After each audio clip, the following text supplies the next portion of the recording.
But now it's time for the match. When you come through the curtain, fresh after having had an upset stomach and tossed your cookies a little bit, does that settle you down? Do you feel like once you got that out of your system, you were okay? And when you walk in front of the crowd, is it like riding a bicycle again, or are you still nervous on your way to the ring? A little nervous till he chopped me the first time. And that woke me up. That put me back in fight mode, and it got my thinking straightened out. And we went from there. It was just instinct, and you go to grab a hold, and I'll counter it, and I'll try to grab a hold, and you counter it, and we'll do some fighting in the middle, and we'll see where it goes. Talk to me a little bit about the crowd that night. It's in Asheville. Do you have any friends or family in the crowd to come out and watch? No, sir. Did not. It was just Rick and I and the audience. You guys go 22 minutes and 37 seconds. Meltzer would write, most of the underneath wrestlers were sitting together. Faces and heels were at least kept separate. Watching this, trying to get over the importance of the match, the psychology was excellent. They did a lot of the normal Flair or Anderson routine with slight cross-ups, as in getting the story that they each knew each other's moves, but the other was one step ahead recognizing it. And it turned into a very good match with near falls going back and forth. Neither really came across as a face or a heel. Anderson was selling his knee big from long figure four sequences. When Pillman came to ringside, Pillman punches Flair, who punches him back, and as Flair turns his back, Pillman gives him an enziguri with a cowboy boot to set up their Nitro match the next night, and a staggered Flair falls into Arn Anderson's DDT for the pin. 3.5 stars. So pretty good review here. Lots of storytelling. Maybe not exactly what fans would have hoped for, in that there is a little bit of outside interference, but that's standard Horseman fare at the time, so it does keep that story alive. Tell me a little bit about when you knew you were going to win and what the finish was, and were you yourself sort of shocked that I'm about to beat Ric Flair on pay-per-view here?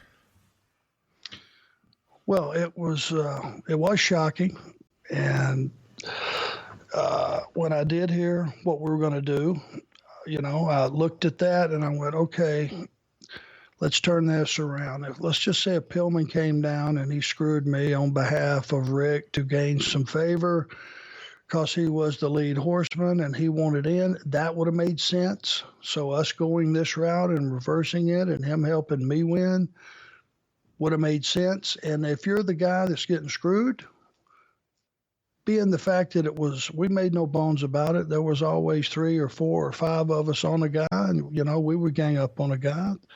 That way we were sure of not getting hurt. If you can cream a guy without getting hurt, you got no risk. That's a pretty good proposition. So from a storytelling aspect, it absolutely worked. Now, there might have been some folks that were disappointed that it wasn't a clean finish, but I don't think a clean finish would have helped anybody. I don't think if I just made a comeback and DDT'd Ric Flair, anybody would have swallowed it. Probably not. So I think it worked in that respect. And if you're the outside guy looking in, that's how the Horseman would have did it. If is 4 stars the top rating for Meltzer? 5. 5. Okay. I was hoping he didn't give us that close to the top score, because my lack of skills, I'm sure, made that a lot less exciting than it should have been. And trust me, I've always been the first one to say, I don't do much. I can't do much. I just try to make the few things that I do, I try to do them well, and I try to put them in a spot where they're impactful. And but as far as being a flashy performer, certainly with Rick doing the upside down bump and the strutting and all his stuff that he does, I am in no way, shape, or form an opponent for him in that department. So I'm glad that it was 3.5. If 5 is the top, I'm still very flattered that I got that kind of rating. Thank you, Meltzer. Appreciate it. And that's that. Tell me about the the way the match was received afterwards. When you hear the bell, you come back through the curtain. Did it live up to your expectations? Was Rick happy? What do you remember about post-match? Yeah, I think everybody was happy with it. It was a surprise ending. I don't think anybody in the building saw that coming, and it still had a little bit of a screw job. Well, it had a lot of a screw job to it, so it didn't hurt Rick in any fashion. And the fact that I could claim, even if there would have been a stack of pianos fell out of the ceiling on top of Rick, for me to be able to cover him and get the win, that's one of the things you can hang your hat on for the rest of your career. 10 years from then, you would look in the record books and you would go, okay, Arn Anderson wins over Ric Flair. They're not going to have that 10 pianos fell out of the top of the ceiling and that was the circumstances around it. And it's something as a heel,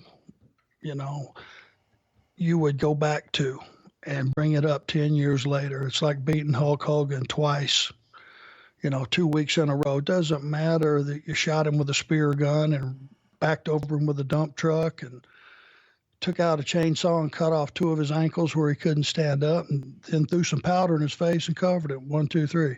The fact that you had beaten him twice in a row as a heel, if you really are a heel and you're not trying to be cool and you're not trying to get over like a babyface would, you would hang your hat on that. And that's what I did with Rick, and that helped our story.